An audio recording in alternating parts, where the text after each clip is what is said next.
Hello fellow poets, congratulations on discovering your passion for poetry. In this video I'm going to be giving you some pretty in-depth advice to get you started with writing poetry you can be proud of and comfortable with using various different techniques. And by the end of the video you'll even have the knowledge to be able to write your very own sonnet. So let's get going.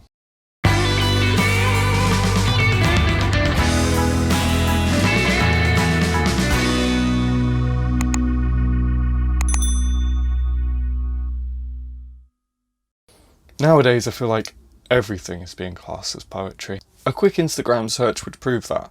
I'm the type of person who talks to dogs. Is one such post tagged as instapoetry? It's actually so hot in this shed. And I realise the younger generation are bored stiff of Shakespeare and Wordsworth. It's understandable, their words and language wasn't designed for the 21st century. But is it possible to write short and accessible poetry whilst keeping it melodic and in form? Yes, and it's easier than you think. By the end of this how-to video, you'll be able to write short and accessible poetry and a sonnet that will give even Shakespeare a run for his money. Now before we begin, there's always an important tip to remember with writing poetry, but as I've mentioned it countless times before, I'm going to leave it up to my older viewers or more frequent viewers to leave it in a comment down below for the newer viewers. I just said viewers a lot. So help out the newer videos, folks. Help out the newer viewers, folks. Leave it down below. So tip 1. Take the pressure off. It's so easy starting out on this journey, going into it thinking, I'm going to write the most epic poem ever. I do it myself even now, and sometimes it can be a good thing to push yourself to new creative heights. But as this video is aimed at beginners, it's important to take that weight off of your shoulders when you're first starting out. It would be a huge miracle if your first poem turned out to be the most epic poem ever written. So instead, take that energy and use it to build a solid foundation of knowledge and craftsmanship with poetry. You'll be writing epics soon enough, I'm sure of it. But first, let's learn to crawl before we fall ferociously over the first few hurdles. Tip 2. Experiment and explore. Following on from tip 1, when taking the pressure off yourself, it also frees you up to experiment and explore. My very first self-published collection, Poetry in Motion, was written entirely from experimenting and exploring before I really knew what I was doing and began learning the craft of poetry. Whilst I may be really embarrassed by the basic nature of some of those pieces, it really kick-started my love for poetry. So let yourself feel free to explore and experiment with what you're writing. Tip 3. That is 3, right? 1, 2, 3, yeah. Poetry techniques. Should I use this with modern poetry? I hear you ask. Well, first you need to decide what modern poetry means to you. Is it free verse? Is it insta-poetry? Yes. Tell me what to do. Well, the decision of course is down to you, but if you ask my advice, then I would say yes. Poetry techniques is still important. Though many of you have probably already turned off at the mention of poetry techniques, thinking that they can just write whatever they like. And as always, that's fine. But if you're asking for my advice and my tips, there's still a place for alliteration, rhyme, metre, and maybe you can lose the form for free verse. But we'll talk about that in a bit. Here's my 4 sub-tips on poetry techniques. Oh my Jesus, it's getting so hot in this shed while filming this video. I'm sure I don't need to explain what rhyming means, but just in case there are younger viewers out there or people who actually haven't come across rhyme before, for whatever reason, rhyme is when 2 words sound very similar to each other. For example, pain, rain, stain, lame. And the first recorded use of rhyme in poetry appeared around 1000 BC, so it's quite an old technique and definitely worth still paying attention to. So, do poems have to rhyme? No, but Throwing in a rhyme from time to time keeps your poem reading fresh and sounding fine. Of course, not every poem has to rhyme if you don't want it to, but it's always nice to the ear if you do. It's also a nice technique to keep our enemy ADD at bay. The attention of your reader is everything after all. So, what are some examples of good execution of rhyme and how can you implement it? Let's take a look at Shakespeare's Sonnet 18, which is my favourite sonnet of all time. Shall I compare thee to a summer's day? Thou art more lovely and more temperate. Rough winds do shake the darling buds of May, and summer's lease hath all too short a date. Now obviously you can see which two are the very obvious rhymes. Day and May. But also interestingly, did you know that when Shakespeare wrote this, temperate and date actually did rhyme, but because of the evolution of the English language, they no longer rhyme. But I thought that was a cool little trivia fact for you. So let's look at another poem that has a lot more rhyme involved. And I absolutely love this poem, and so do many other people. This is Allan Poe's The Raven. Once upon a midnight dreary, while I pondered weak and weary over many a quaint and curious volume of forgotten lore, while I nodded, nearly napping, suddenly there came a tapping, as of someone gently rapping at my chamber door. "'Tis some visitor," I muttered, tapping at my chamber door, only this and nothing more. Now, as you can see, I've highlighted the rhyming words, and I actually just noticed that more and door rhyme too. So you can see like the kind of effect rhyme has on a poem and how much nicer it sounds when reading aloud or just reading in your mind in general. I also thought I'd talk about nearly rhymes or near rhymes, which I have highlighted here. Gently, dreary, weary, nearly, gently. Or, I mean, you could make it sound like it rhymes, I guess. Dreary, weary, nearly, gently. Or maybe not, but it's a near rhyme, which is also another technique that you can look at possibly implementing in your poems. Another little technique in this poem that I thought I would just kind of bring your attention to is repetition. So as you can see here, rapping, tapping is used. There came a tapping, and then 2 lines down, muttered, tapping at my chamber door. That's another technique you can think about, but I'm not going to discuss that in this video. So there's some examples of using rhyme. I would seriously consider throwing in a rhyme, maybe even just one line that rhymes in your poem, or you can make every other line rhyme, or every line rhyme, or 2 words rhyme. It's totally up to you, but I think it's something worth considering. I love using rhyme words. And you're going to need to know how to use rhyme when writing sonnets, so we'll discuss that later. So another favourite technique of mine is alliteration. So what is alliteration? Well, it's described as the repetition of beginning consonant sounds in 2 or more neighbouring words or syllables.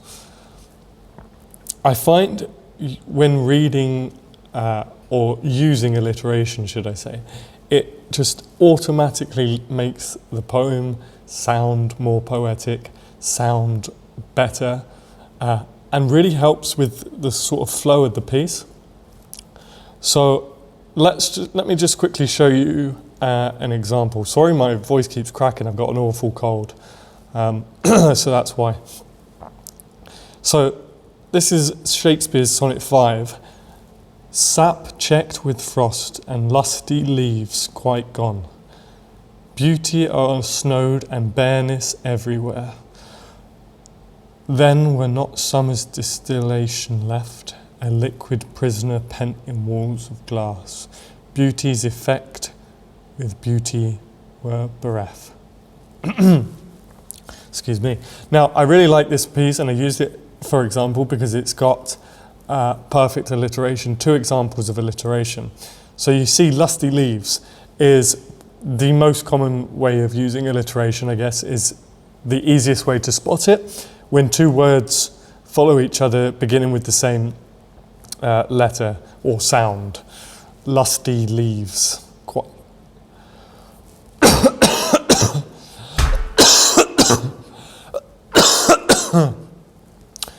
But then you've got all these B's scattered around, which is also alliteration. Beauty, bareness, beauty's beauty, repetition again, guys, bereft. So that's alliteration, and I really recommend thinking how you can use this, because I just find that when you use alliteration, it just ups your piece significantly straight away. The third technique is metre. And the specific metre I'm going to talk about in this video, just because we're learning sonnets after this, is iambic. You've probably heard of iambic pentameter. Shakespeare used to write in it all the time. And I think it just sounds lovely, especially if you're, English. You've probably learnt this in school because of Shakespeare. You might have heard me talk about the music of poetry, or, making your poems melodic. Well, this is what I'm talking about, metre. And this is, you're probably looking at this screen now thinking, what the frig am I looking at? Well, this, like sheet music to musicians, is your metre, is your iambic metre.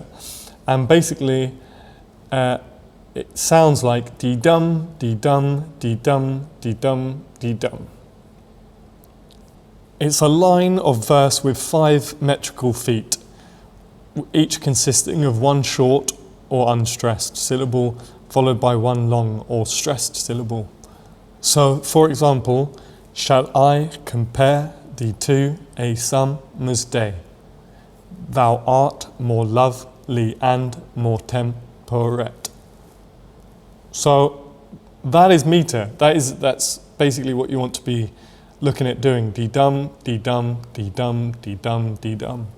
Dee-dum, dee-dum, dee-dum, dee-dum, dee-dum. Dee-dum, dee-dum, dee-dum, dee-dum, dee-dum.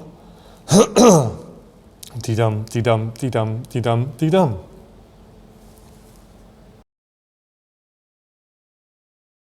Okay, so moving on to our final technique, how to write a sonnet. So what is a sonnet?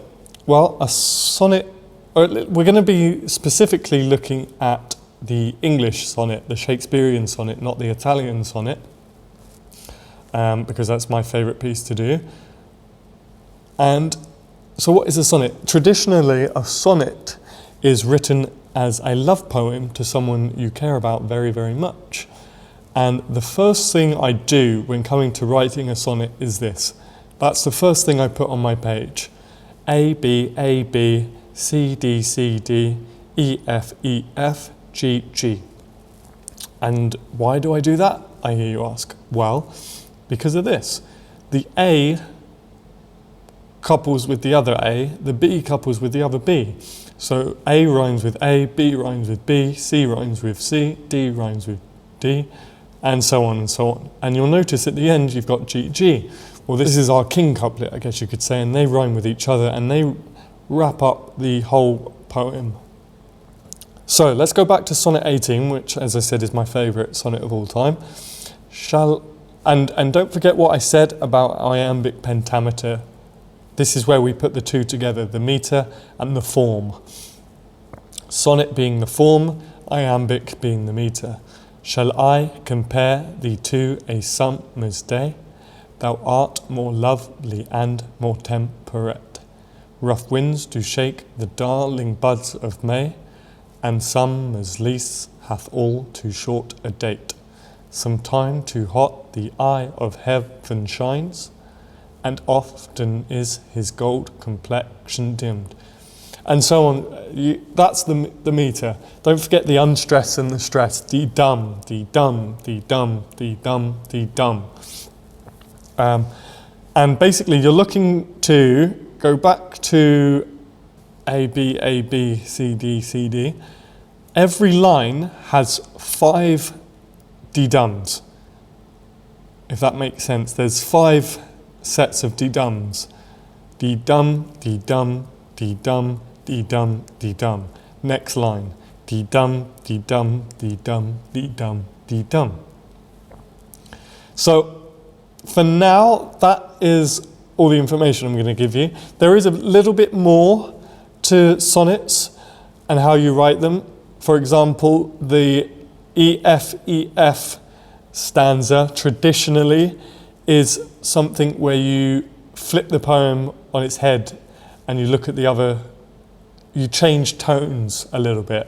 But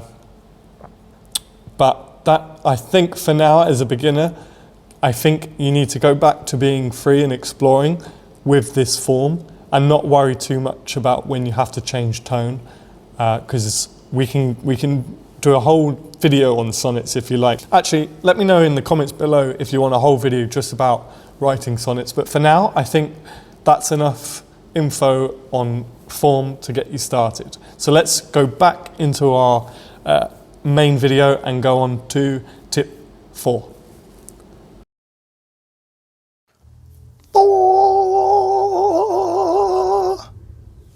Four. Choice of words. Here's another simple yet so overlooked tip for writing short and exciting poetry for the modern era. If you're writing for Instagram or want to write short and exciting poetry for the modern era, every word needs to count because you don't have many of them. You must paint a vivid picture in your reader's mind, so let your words help you. You need to get rid of the mundane and replace it with the exciting or the unusual. For example, she broke my heart when she said goodbye. No, no, no, no, no, no. She shattered my heart as she said her final farewell. I threw a little bit of alliteration in there for you too.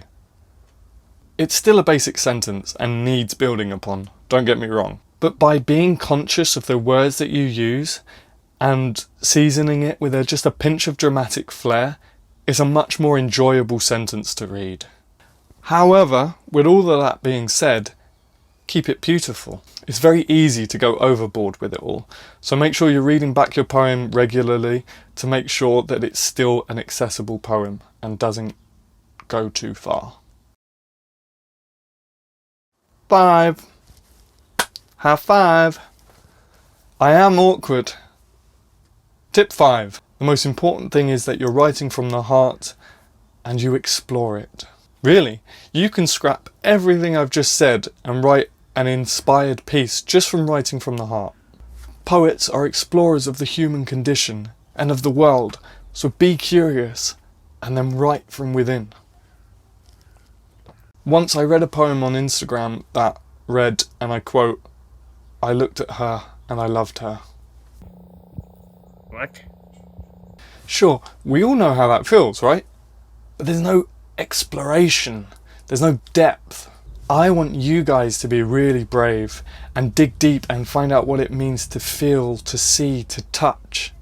How did it feel to look upon her and no longer have your heart belong to you, but to the beautiful woman standing in front of you? What did you see? What did you hear? What did you taste? So don't forget, give yourself a lot of time to experiment, explore, observe, and write with passion. Remember that poetry is a craft. We don't have to be scared of rhyme and metre and form as long as we write accessible pieces. There are so many books out there that can help give you more insightful knowledge in form and other metres and other forms. My favourite is Stephen Fry's The Ode Less Travelled. Did you just get the pay to plug that? Nope. So good luck on your journey, friends. I know you'll be writing amazing pieces soon enough. Don't forget to like this video if you like this video and subscribe for more helpful tip videos like this, as well as videos on my own poetry. And also follow me on Instagram too. I'll see you next week.